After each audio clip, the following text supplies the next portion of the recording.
로마서 1장 18절에서 23절입니다.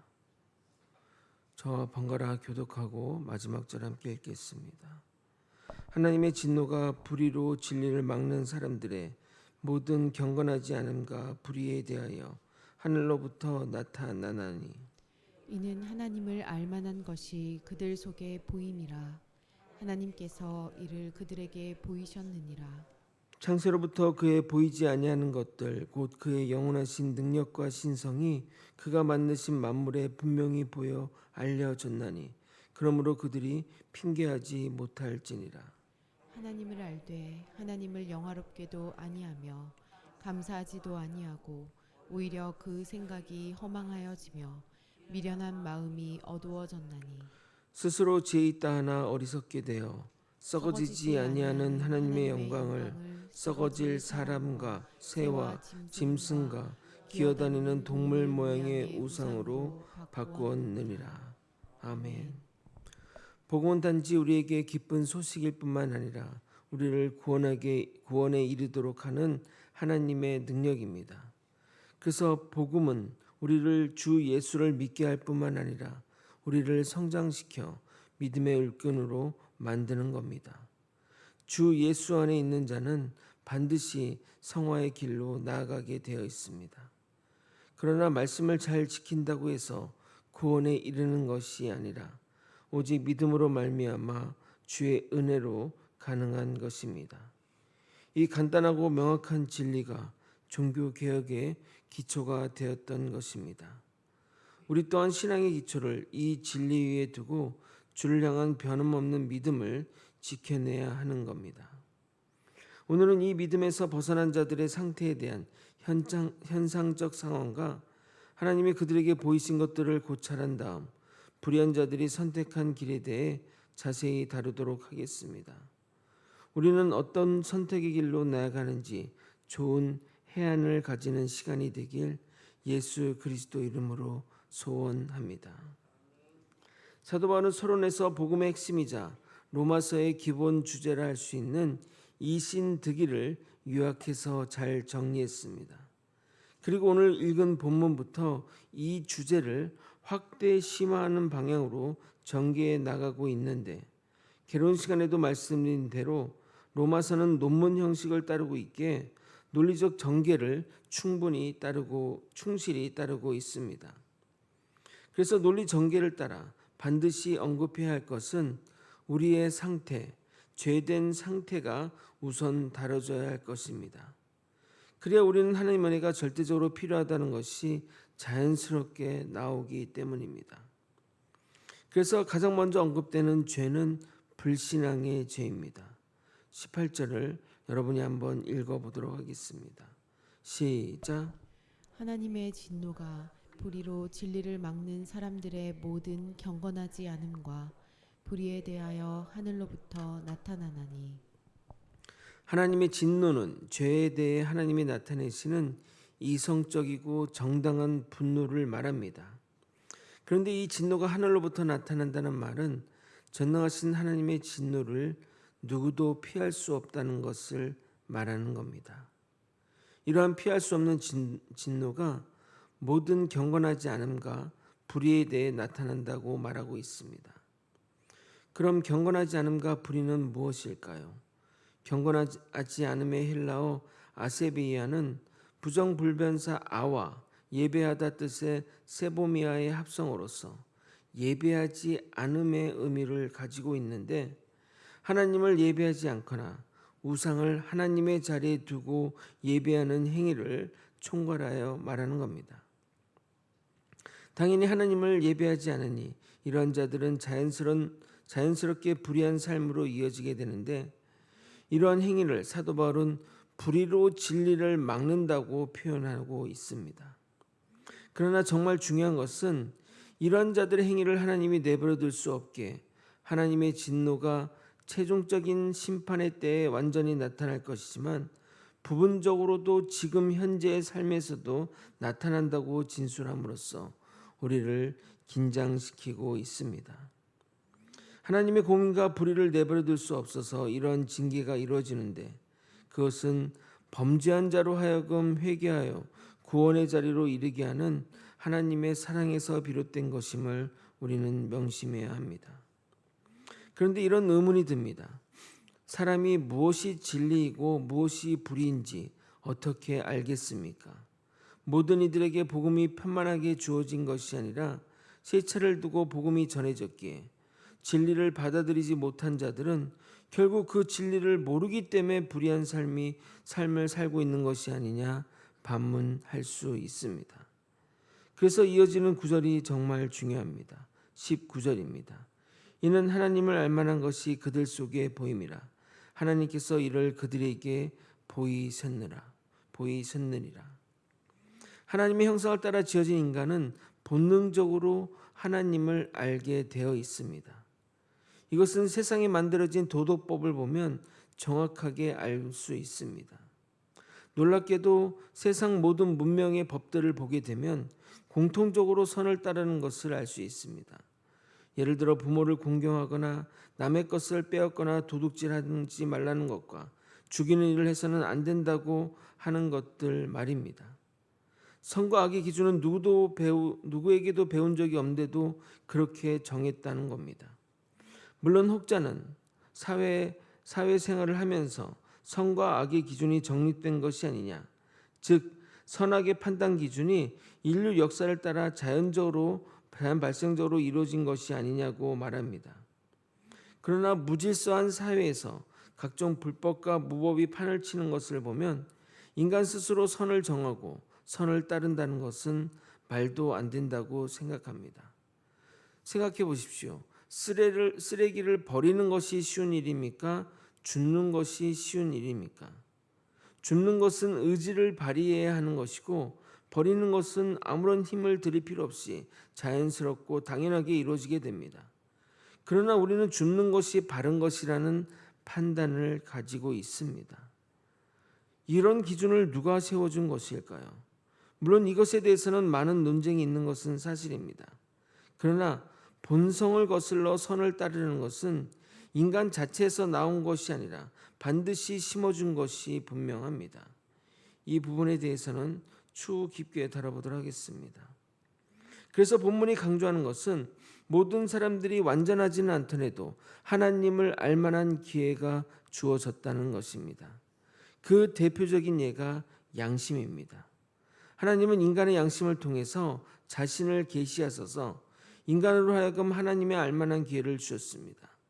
그래서 양심이 마비되었을지언정 양심 자체가 없는 사람은 없기에 하나님은 모두에게 자신을 알 기회를 공평하게 주신 겁니다. 그러므로 하나님을 모른다고 핑계할 수 없는 겁니다.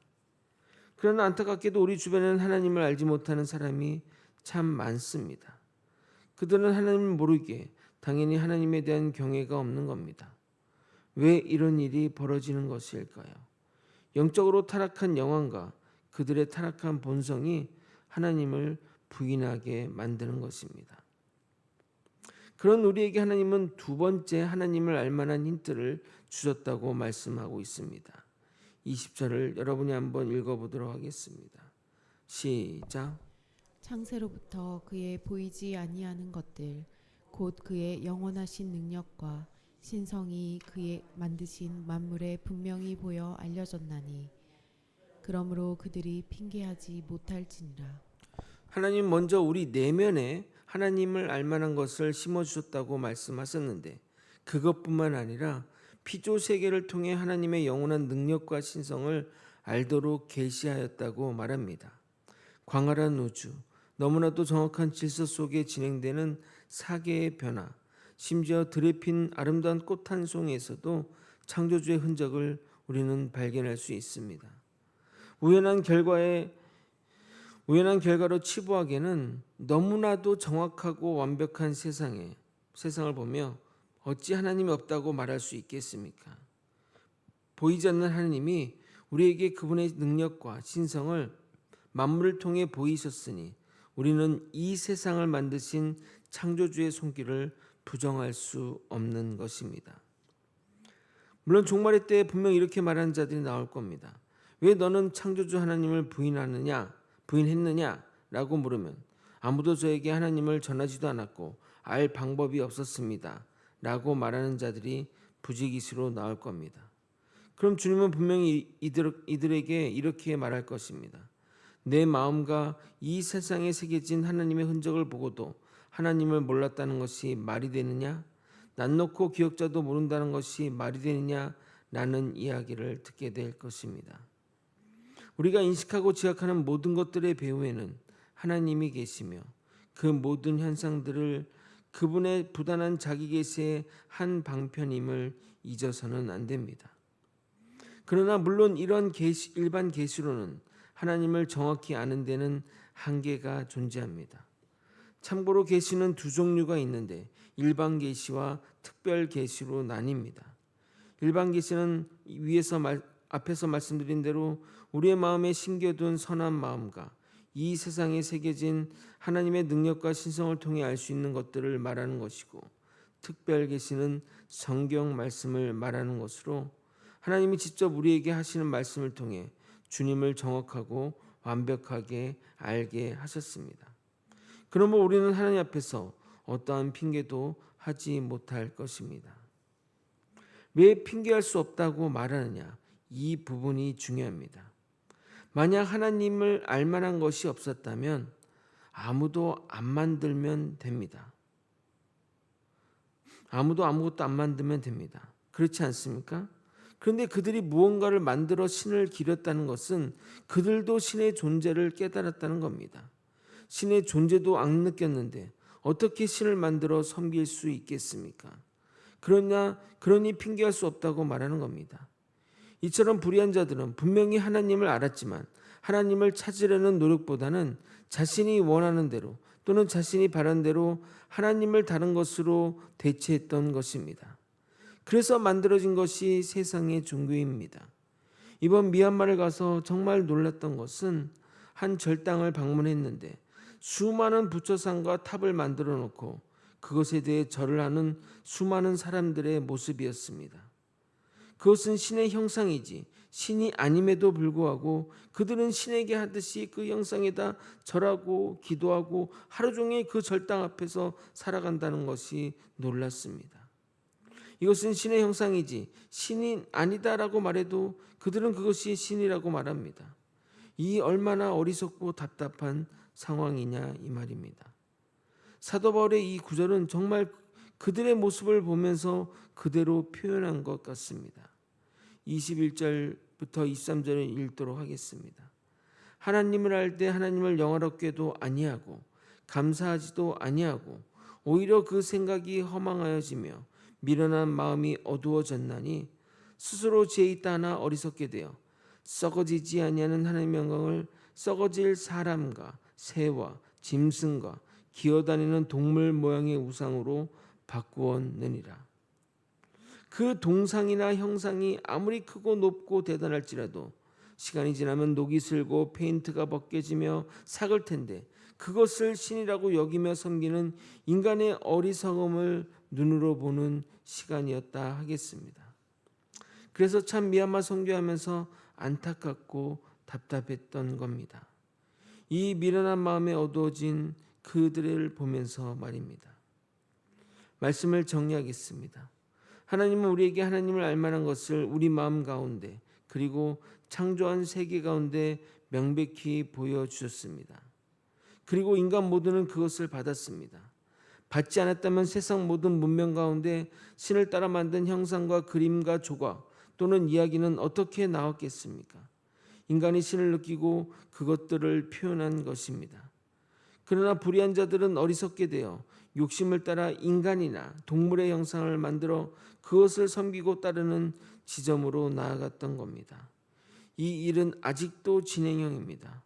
우리가 우리의 욕심을 따라 우상을 만들고 신을 자기 마음대로 조용하고 섬기고 있다는 것입니다. 우리의 행위에 대해 반드시 심판대 앞에서 설명할 날이 올 것입니다. 그 앞에서는 절대 핑계하지 못할 것입니다. 그런 면에서 우리는 헤매지 않고 참 하나님을 찾아왔으니 얼마나 감사한지 모릅니다. 우리 모두 이 믿음 굳게 지키고 참 하나님을 믿으며 살아가는 우리 모두가 되길 예수 그리스도 이름으로 축원드립니다. 기도하시겠습니다. 하나님은 분명히 하나님을 알만한 것을 우리 마음과 피조 세계에 계시해 놓으셨습니다. 그것을 보고도 하나님을 깨닫지 못한다면 우리는 분명히 심판대 앞에서 핑계하지 못할 것입니다. 아버지, 불의한 자들이 되어 하나님의 영광을 쓸데리 없는 우상과 형상으로 대체하는 어리석은 자가 되지 않게 도와주시옵소서. 더불어 그 우상에 갇혀서 죽어가는 정말 저 불쌍한 수많은 영혼들을 깨우쳐 하나님 앞으로 나아가는 놀라운 역사 허락하여 주시옵소서. 함께 기도하며 선교의 사역들을 감당하며 하나님 뜻 가운데 살아가는 우리 모두가 될 수 있도록 역사하여 주시옵소서. 이 모든 것 우리 주 대신 예수 그리스도 이름으로 기도드리옵나이다. 아멘.